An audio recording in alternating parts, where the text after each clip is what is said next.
covering news where you live. This is 5 News. Well, thank you so much for joining us for the latest news and weather where you live. I'm Tiffany Lee. Fayetteville Public Schools announces Dr. John Mulford as its next superintendent. The city's Board of Education voted unanimously to offer him the position. Dr. Mulford was the deputy superintendent of operations for the Springfield Public Schools in Missouri. His contract begins this fall. Dr. Mulford will be the 14th superintendent in the 152-year history of the district. He comes after Dr. John L. Colbert, who will retire in June. And now let's get a check of the weather, Zach. It's kind of been a rainy week, but we're hoping it'll be nice today. Maybe not so for the weekend, though. Yeah, Friday is not bad. We've got sunshine mixing in and we're dry, right? But it is going to be a cool early March day, a little breezy through the first half of your Friday. Now the weekend, not looking like last weekend when we had a lot of sunshine. Temperatures warming Saturday, warmer Sunday, even warmed into Monday where we peaked in the 70s to low 80s. And then we've been cool since. We're actually going to continue to cool down, it looks like, as we go through Monday. That'll be the coolest day. Then we'll start our next rebound. And by next Wednesday, I think you'll be happy with those comfortable temperatures. But a lot to get through between now and then. Today, again, mix of sun and clouds across the area. 50s for highs, northwest Arkansas.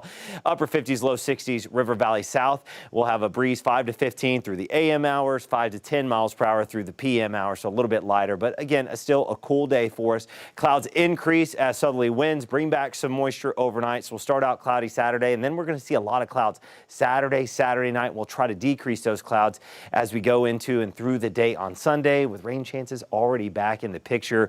And with that, the threat of some thunderstorms. So as we get into as we get into the evening hours Saturday into Saturday night, we're going to have the chance for some thunderstorms to develop to the north. That's why we have a level 1 for northeast Oklahoma and northwest Arkansas, because this is the area where the storms are going to try to develop. So widespread severe weather not expected here. Storms developing to the north, and then as they continue to move south, may get a little bit more organized, a little bit stronger. So that's why we have the level 2. Still not anticipating everyone seeing thunderstorms and everyone seeing severe weather, but something we need to keep our eyes on. If the storms can get going, we're talking 7, 8, 9 o'clock to the north, and then from 10, 11, midnight, and to 1 to 2 a.m. off towards the south.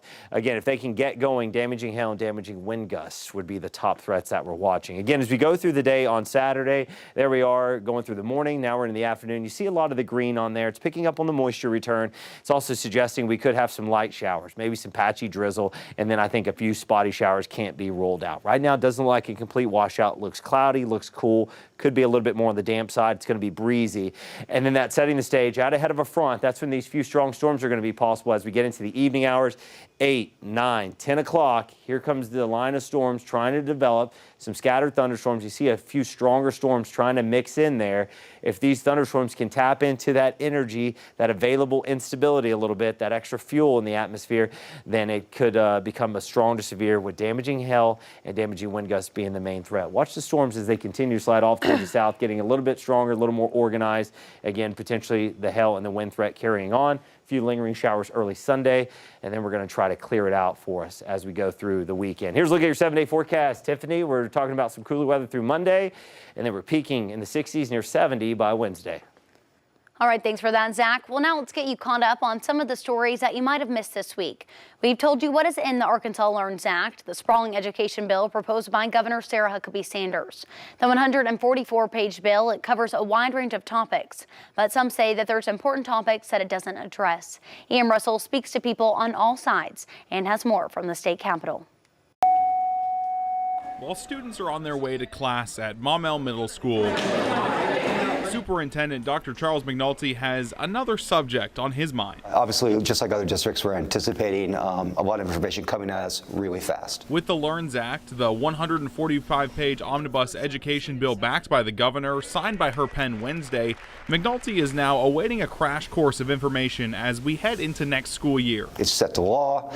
Now we're going to have to see the rules and regs that will help guide school boards and our teams in the schools to support all families and their children. But with so much packed into the act, the next question McNulty is studying is what wasn't included. And he's not the only one. There wasn't enough input from stakeholders, even legislators. Nobody really knows how this is going to be implemented. Jessica Miller is a parent with kids in the Conway public school system. To make a change this large that impacts so many families and so many schools and not know the first thing about how to implement it. That's unfair to the teachers. It's unfair to the school districts. This is definitely unfair to the students and the families. When I spoke with Arkansas Education Secretary Jacob Oliva Wednesday, he said there are still pieces and participants they're looking at when it comes to making this work. And the bill's sponsors told me they also think there are pieces that weren't included that could have been. As we focus on things like classified staff, as we focus on just the other increases in budget, that's another great step that we're going to be taking in this legislative session. Back in Maumelle, McNulty admits there are questions, but even so, all they can do is wait. It's hard again to respond to that because again we just have a framework, and then we're going to have to wait. And I know that everybody's working hard, and we appreciate that at the state level. But we're just going to have to wait and see how the policies and regulations are unfolded. In Maumelle, Ian Russell, 5 News. The Lamar High School girls basketball team, they're getting ready for the state championship. This season, the team has been through many hardships after losing their teammate, Ashlyn Barnes, in a car accident. 5 News reporter Rachel Williams shows us how the program is honoring her legacy.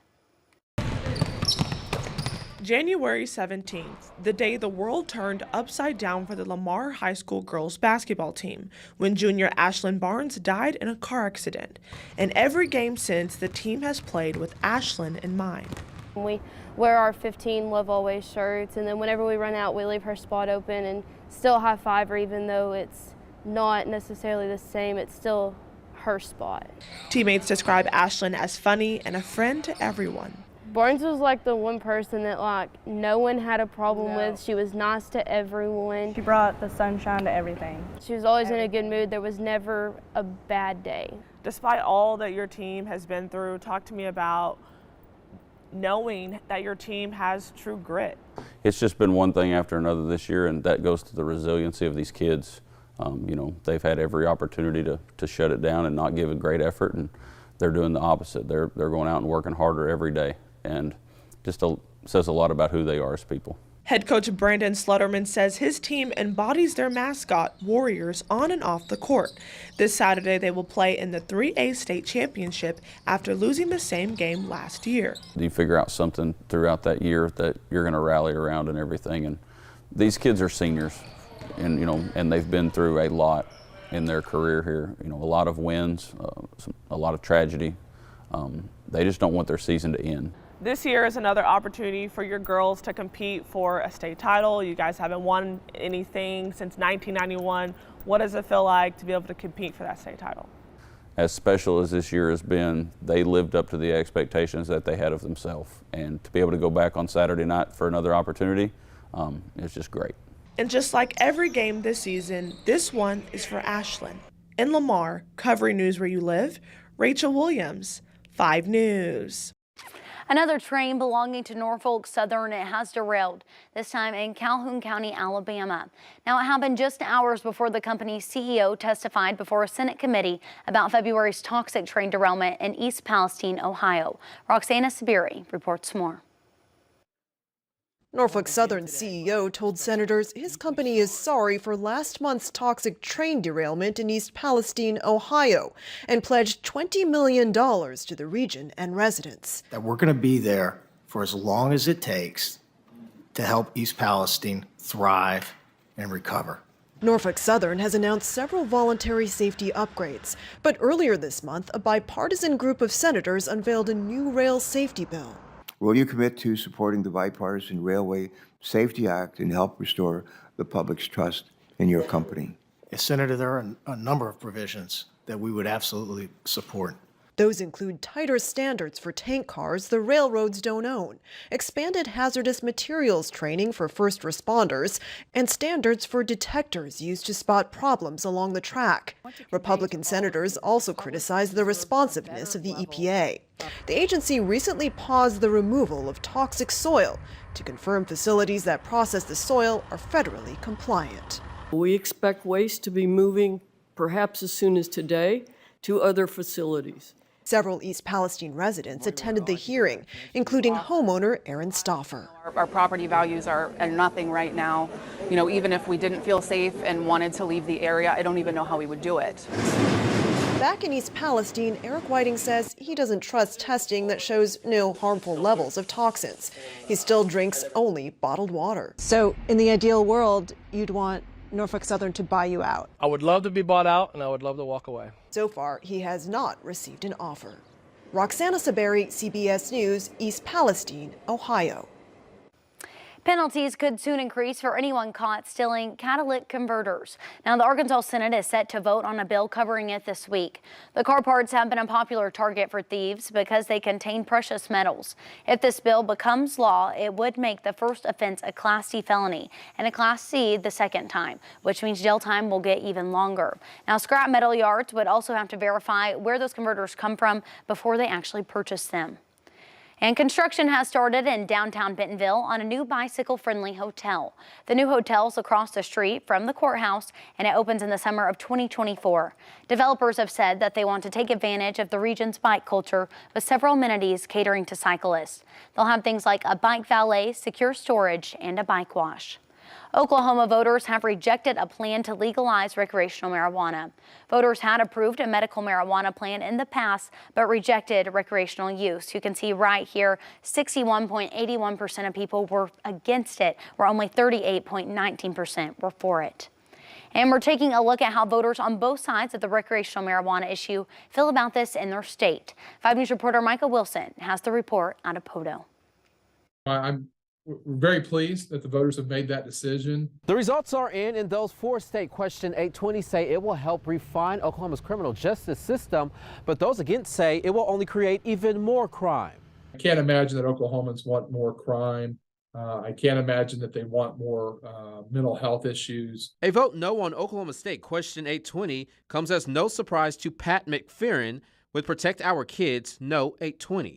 For a number of reasons. One, there's a real belief that this has brought organized crime, international crime to Oklahoma. Using marijuana should not be a reason to go to jail or be arrested. State Question 820 also not only stops those arrests, but it also provides an expungement provision. Voters like Norma Riggs voted no. I'm dead set against it, because we don't need that in this state.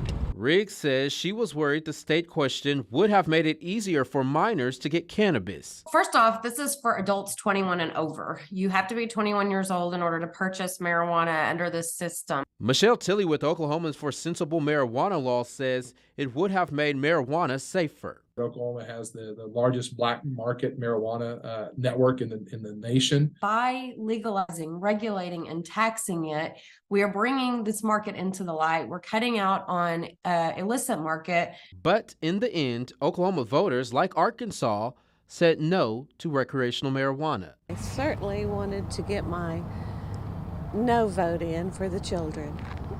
I was a school teacher for 42 years. And I feel like that's the best thing for Oklahoma and America. In Poto, covering news where you live, Micah Wilson, 5 News. Thanks for watching the latest news and weather where you live. Have a great weekend.